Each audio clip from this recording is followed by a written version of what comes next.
Hello, everyone, and I am back on day number 71. It has been 71 days of 365 Live. It's been 71 days of the year. And again, I ask, what have you been doing in the past 71 days? What has it looked like for you? Has the journey been smooth? Has it been rough? Where are you? Where are you on this journey in 2024? That promised to be a year of more. Where are you? Where are you? Are you recovering your more, or are you stuck someplace out there?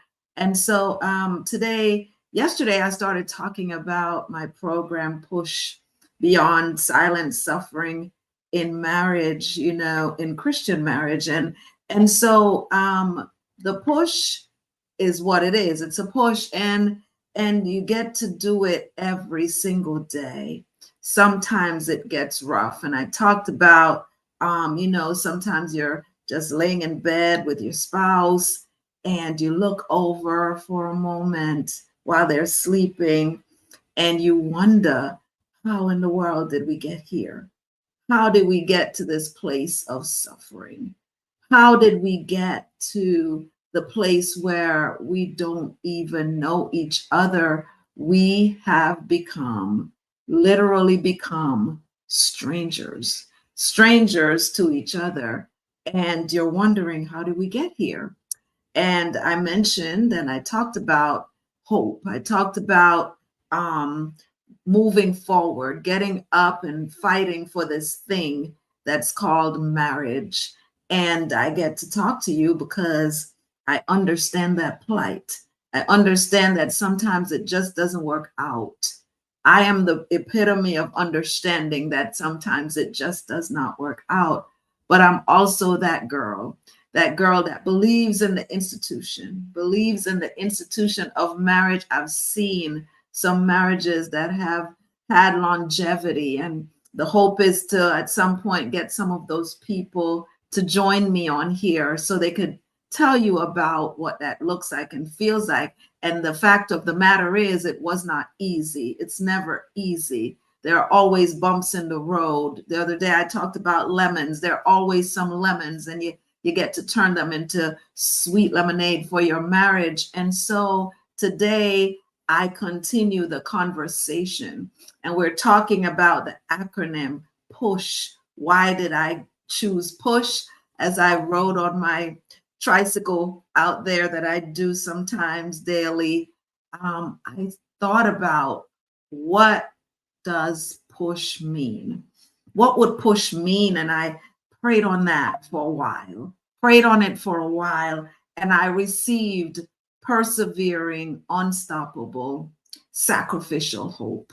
And so I'm about to talk to you about persevering. And if any of you have been watching me on Facebook today, there were some snippets of me out there doing a docu series that I was um, chosen as a cast member for. And just want to say a shout out to Shay Brown for listening to my story and thinking of it as a story that would be credible for his program, Making of an Entrepreneur. So I didn't just get here. I didn't just jump off and get here.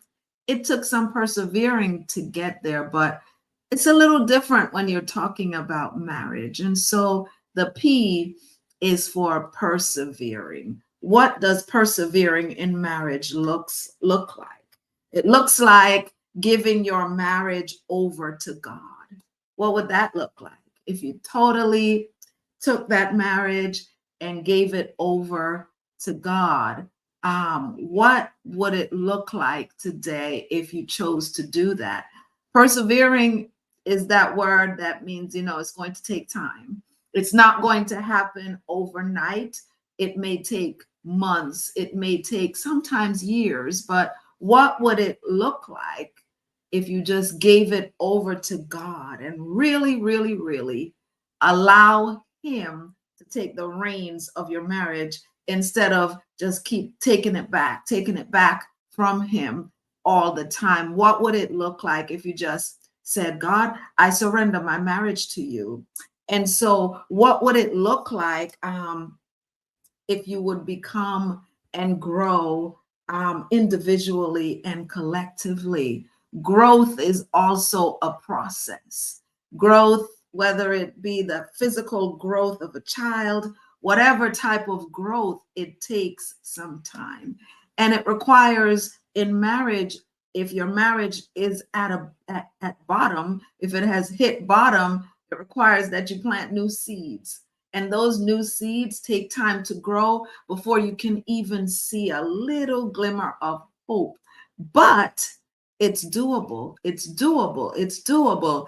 Becoming individually and collectively growing spiritually. What does your spiritual life even look like in your marriage? Are you even willing, when you get to that place of stuck, to reach your hands across the bed, hold each other's hands, and just pray? Let's pray this through. What would this look like if we prayed it through instead of going at it and fighting each other, instead of fighting the culprit sometimes that is standing between both of you, calls himself Satan. And every time a Christian marriage gets stuck, I could see him laughing, another one, another one, another one. And if I could take them all out, I could take out the entire church community. I could take out the entire community of believers if I just take out one marriage at a time. And yesterday we looked at the statistics, and they're looking pretty dim out there. You know, we're starting to look just like everybody else in the Christian community where marriage is concerned. Divorce has become an option for all, an option to opt out.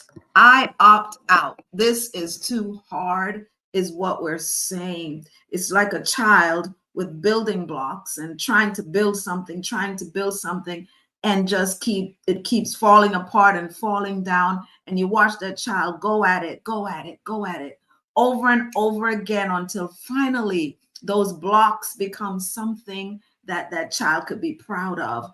Let your marriage become the building blocks that you could be proud of, and you can talk about, and you can utilize what was meant for bad to turn it into something good for someone else as well, instead of a generational curse that divorce usually causes. Generational curse of divorce that we place on our children, sometimes not even realizing that's what we're doing, because we're just opting out because it's gotten a little uncomfortable up in here. But instead of a generational curse, you get to create a timeless marriage that passes from generation to generation to generation to generation. What would that look like if you persevered, if you embrace that P of persevering and persevere through your marriage to get to that place where you pass the marriage baton to the next generation without dropping it, What would that look like? And I get to tell you, I get to talk to you, I get to invest in your life, invest in your marriage to get you to this P. And that's just one part of the push of the acronym push, right? Get you to your P. What would that look like? And you get to sit with me, and I ask the questions, sometimes difficult questions, one of which, my favorite question, is why? Why did you get married? Why did you marry this person? Of all the women in the world, why did you choose this one? Of all the men in the world, why did you say yes?